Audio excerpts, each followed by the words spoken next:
Right గా దేశవ్యాప్తంగా GST 2.0 అమల్లోకి వచ్చింది. నిత్యావసర వస్తువుల నుంచి ఎలక్ట్రానిక్స్, వెహికల్స్ ఇలా అన్నింటి ధరలు తగ్గాయి. 375 రకాల ఉత్పత్తులపై పన్ను రేట్లు దిగి వచ్చాయి. ఇక వినియోగదారుల స్పందన ఏంటో కాకినాడ నుంచి మా ప్రతినిధి రాజేష్ అందిస్తారు. కేంద్ర బడ్జెట్ సంబంధించి కేంద్ర రాష్ట్ర ప్రభుత్వాలు తీసుకున్న నిర్ణయం మేరకు 28% అన్న జీఎస్టీ 18% ఎలక్ట్రికల్ గూడ్స్ ఏవైతున్నాయో వాషింగ్ మెషిన్, టీవీ, వివిధ పరికరాలు ఏవైతున్నాయో వాటిని 18% ప్రతి వినియోగదారుడికి అందుబాటులో విధంగా 10% జీఎస్టీ తగ్గిస్తూ వినియోగదారులకి అందుబాటులో తీసుకొచ్చే పరిస్థితి కనబడింది. ప్రస్తుతం మనం కాకినాడ జిల్లా కాకినాడలో ఉన్నాము. ఏవైతే ఎలక్ట్రికల్ పరికరాలు ఉన్న షాపులు అయితే ఉన్నాము, ఇప్పటికే వినియోగదారులు జీఎస్టీ 10% తగ్గడంతో ఇప్పుడే వినియోగదారులు అయితే వారు కొనుగోలు చేయడానికి వచ్చే పరిస్థితి కనబడింది. ప్రస్తుతం మనతో కొంతమంది వినియోగదారులు వారిని అడిగి మరింత సమాచారం అడిగిన ప్రయత్నం కూడా చేద్దాం. అమ్మ చెప్పండి, ఏం కొనడానికి వచ్చారు? ఫ్రిడ్జ్ కొనడానికి ఇచ్చానండి. ఫ్రిడ్జ్ అండి ఎంత తగ్గింది? 22,000 అంటండి. 16,000కి వచ్చింది. 16,700కి వచ్చింది. తగ్గడం వల్ల ఆనందంగా ఉందా? సంతోషమేండి. మరి తగ్గడం అంటే సంతోషం కదండి. నేను అట్టుకెళ్ళిన సరుకు గ్యాలంటీ ఉండాలండి. అది తగ్గినట్టు మీకు ఆనందం కదా? ఆనందమే. చూసాం కదా, అంటే వినియోగదారులు కేంద్ర ప్రభుత్వం తీసుకున్న నిర్ణయం మేరకు 10% ఒక్కసారిగా తగ్గింపు రావడంతో సుమారు 3 నుంచి 4,000 రూపాయలు తగ్గింది. దాంతో మాకు ఎంతో ఆనందంగా ఉందని చెప్పి ఒక పక్క వినియోగదారులు చెప్పే పరిస్థితి కనబడుతుంది. అయితే చూడొచ్చు క్లియర్గా వీడియోస్. ఇప్పటికే అంటే ఉదయం వేళ అయినప్పటికీ కూడా కొంతమంది వినియోగదారులు ఈ జీఎస్టీ తగ్గింపుతో అంటే ఈ రోజు నుంచి తగ్గింపు ఒకసారిగా రావడంతో ఈ ఎలక్ట్రికల్ గూడ్స్ కొనడానికి షాప్స్కి అయితే వారు క్యూ కట్టే పరిస్థితి కనబడుతుంది. సార్ చెప్పండి, మీరు ఏం కొనడానికి వచ్చారు? ఏసీ అంటే జీఎస్టీ వైలేషన్ వల్ల? జీఎస్టీ వైలేషన్ నాకు అవసరం యూజ్ ఉండి వచ్చానండి. ఏసీ పని ఉంది, అయితే షాప్ పోతే జీఎస్టీ తగ్గిందని చెప్పారండి.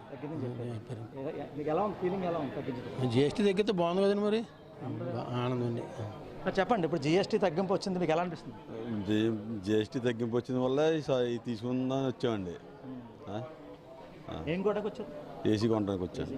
సరే, మీరు ఏం కొనడానికి వచ్చారు? సెల్ల కొనడానికి వచ్చానండి. ఈ రోజు నుంచి జీఎస్టీ తగ్గింపు వస్తుంది, ఎలా అనిపిస్తుంది? తగ్గిపోతే బాగుంటుంది కదండి. తగ్గితే బాగుంటుంది కదా. ఏవైతే 28% నుంచి 10% ఒక్కసారిగా తగ్గింపు రావడంతో మాకు ఎంతో ఆనందంగా ఉందని చెప్పి ఒక పక్క వినియోగదారులు చెప్తున్నారు. ప్రస్తుతం మనతో కొంత సేల్స్ మెన్ కూడా ఉన్నారు. చెప్పండి, ఈ రోజు నుంచి అసలు జీఎస్టీ అంటే తగ్గింపు ఎలా వస్తుంది?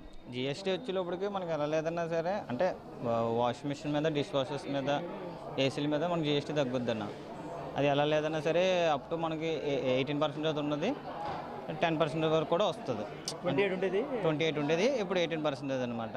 ఇప్పుడు అది ఏంటంటే ఇప్పుడు వాషింగ్ మిషన్ల మీద, మనకి ఏసీల మీద అప్ టు మనకి వెళ్ళలేదని జీఎస్టీ తగ్గింది. అది పర్సంటేజ్ అనేది మనకి అంత 10% మార్జిన్ అంటే సుమారు 2,000-3,000 తగ్గచ్చా? రేట్ బట్టి దాని మీద మన స్క్రాచ్ కోడ్లు కూడా ఉంటాయి. ఓకే, ఏం కొట్టడానికి వచ్చారు? నేను వివో సెల్ అంటే ఈ రోజు జీఎస్టీ తగ్గిపోతుంది కదా, మీకు ఎలా ఉంటుంది? సెల్కి లేదు కదా, సెల్కి జీఎస్టీ తగ్గలేదు. మిగతా టీవీకి, ఏసీకి, వాషింగ్ మిషన్కి, డిష్ వాష్లో వాటికి తగ్గాయి. అంటే మీరు అదే కస్టమర్గా ఈ రోజు నుంచి టీవీలు కూడా తగ్గుతుంది, మీకు ఎలా అనిపిస్తుంది? బాగుంది ఫీలింగ్, చాలా తగ్గుతున్నాయి కదా, సాటిస్ఫై. అన్నింటికి కిరాణా అన్నింటికి తగ్గుతున్నాయి కదా, ఇదే కదా అది మెయిన్. చూసాం కదా, ఓవరాల్గా ఏవైతే ఎలక్ట్రికల్ పరికరాలే కాదు, ఈ పక్క కిరాణా ఇవన్నీ కూడా తగ్గడంతో ఒక సామాన్యుడు కొనుగోలు చేయొచ్చని చెప్పి ఒక పక్క వినియోగదారులు చెప్పే పరిస్థితి కనబడుతుంది. అయితే ఈరోజు ఉదయం నుంచి కూడా ఎలక్ట్రికల్ పరికరాల షాప్స్ ఏవైతే ఉన్నాయంటే ఒక పక్క వాషింగ్ మిషన్, అలాగే టీవీ, ఏసీ అంటే వివిధ ఎలక్ట్రికల్ పరికరాలు ఏవైతే పరికరాలు కూడా అవి 28% నుంచి 18% రావడంతో కేంద్ర రాష్ట్ర ప్రభుత్వాలు తీసుకున్న నిర్ణయానికి ఒక సాధారణ మానవుడికి మేలు జరుగుతుంది. ఇవే కాదు, కిరాణా సామాన్తో కూడా అంటే నిత్యావసర వస్తువులు ఏవైతే ఉన్నాయో వాటి మీద కూడా ఒక ధరలు తగ్గించడంతో పాటు ఎంతో ఆనందంగా ఉందని చెప్పి ఒక పక్క వినియోగదారులు చెప్పే పరిస్థితి కనబడుతుంది. ఇదే కొంత తాజా పరిస్థితి. కెమెరా పర్సన్ సతీష్తో రాజేష్, ఐ న్యూస్, కాకినాడ జిల్లా, కాకినాడ.